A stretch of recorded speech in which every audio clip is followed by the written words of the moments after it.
Hi, I'm Laura Flanders of The Laura Flanders Show. Watch every week on Free Speech TV, Link TV, YouTube, or if you're in New York, CUNY TV. Prefer to listen? Subscribe to the free podcast at lauraflanders.com. I end every week with a commentary. I call it the F word. Here's this week's.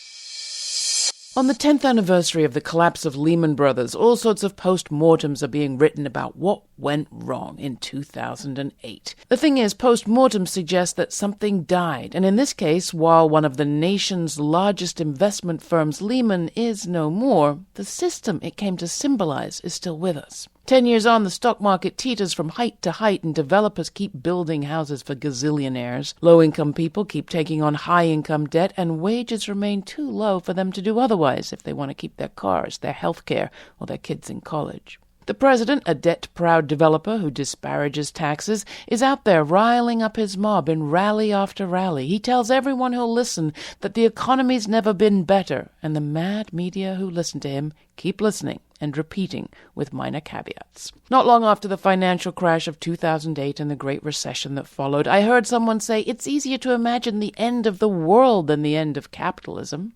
Is it? At the level of mainstream economics and theory, 10 years later, the supposedly smartest people in the land do retain their confidence in markets and privatization, debt, derivatives, and trickle-down growth at whatever the cost. But something has changed, and I remember sniffing a whiff of it first 10 years ago. In October 2008, the veteran radio journalist and oral historian Studs Terkel died, and along with him it seemed right then that an entire world was passing of productive, waged, hard but worth it work, the sort of work he documented in thousands of interviews for books like Working. Asked to MC Studs' memorial service in New York's Cooper Union, it was easy to feel grim, but as Howard Zinn reminded us that night, one of the dominant traits of Terkel was his incurable optimism. Knowing that to be true, I'd scouted about for news that might cheer us up, and I'd found some. In Terkel's hometown of Chicago, at that very moment, 24 laid-off workers were refusing to be fired. Sent home with no notice instead of leaving their jobs, the mostly black and Latino workers at the Republic Windows and Doors factory stayed put, and with support from their families and their union, they were demanding what they were owed, severance, their last pay, and an honest explanation for why the business was closing down.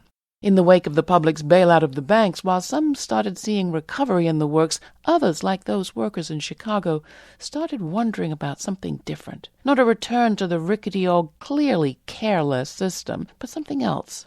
Was there a more moral, more ethical, not to say more resilient way to run a business? Today, after much toil and trouble and help from their union and lots of others, those workers own their own business. New Era Windows is worker-owned and in the black. And that's what's changed.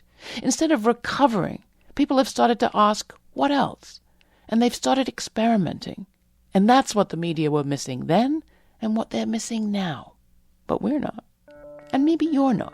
You can hear or watch this week's episode of The Laura Flanders Show, the place where we say the people who say it can't be done take a back seat to the people who are doing it, at www.lauraflanders.org. And thanks.